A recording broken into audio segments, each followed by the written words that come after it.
ఈరోజు జగన్మోహన్ రెడ్డి గారు విదేశీ పర్యటన ఏదైనా ముగించిన తర్వాత ఆయన మీద కొన్ని కేసుల్లో ఈరోజు సిబిఐ ఎంక్వైరీ జరుగుతోంది కాబట్టి ఆ సిబిఐ కోర్టుకు హాజరై ఆయన యొక్క ప్రజెన్స్ చూపించుకోవాల్సిన అవసరం ఉంది కాబట్టి కోర్టు రమ్మనింది కాబట్టి వస్తున్నారు.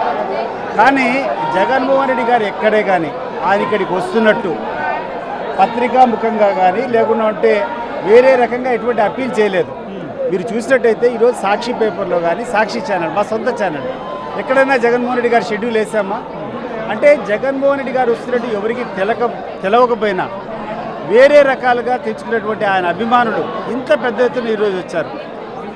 ఇటీవల కాలంలో ఒక లీడర్ వస్తున్నాడు అని చెప్పి పెద్ద ఎత్తున ఆర్గనైజ్ చేస్తే కూడా జనాలు వచ్చేటువంటి పరిస్థితి ఉండదు.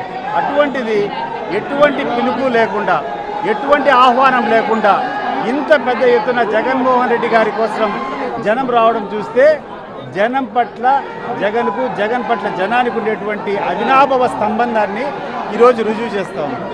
కాసేపట్లో వైఎస్ఆర్సీపీ అధినేత వైఎస్ జగన్మోహన్ రెడ్డి హైదరాబాద్ చేరుకోనున్నారు. ఇటీవల కోర్టు అనుమతితో విదేశీ పర్యటనకు వెళ్లిన ఆయన టూర్ ముగించుకుని స్వదేశానికి వచ్చారు.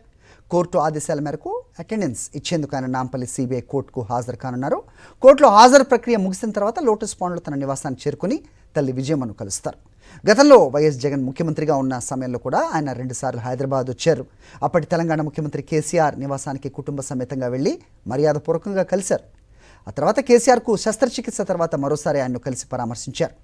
కేసీఆర్ను పరామర్శించిన అనంతరం వైఎస్ జగన్ లోటస్ పాండ్ వెళ్లి తన తల్లి వైఎస్ విజయమ్మను కలిశారు. ఈరోజు కోర్టు కార్యక్రమం అనంతరం లోటస్ పాండ్కు వెళ్లి తల్లి విజయమ్మను కలుస్తారు వైఎస్ జగన్. ఆ తర్వాత బెంగళూరు బయలుదేరి వెళ్తారు.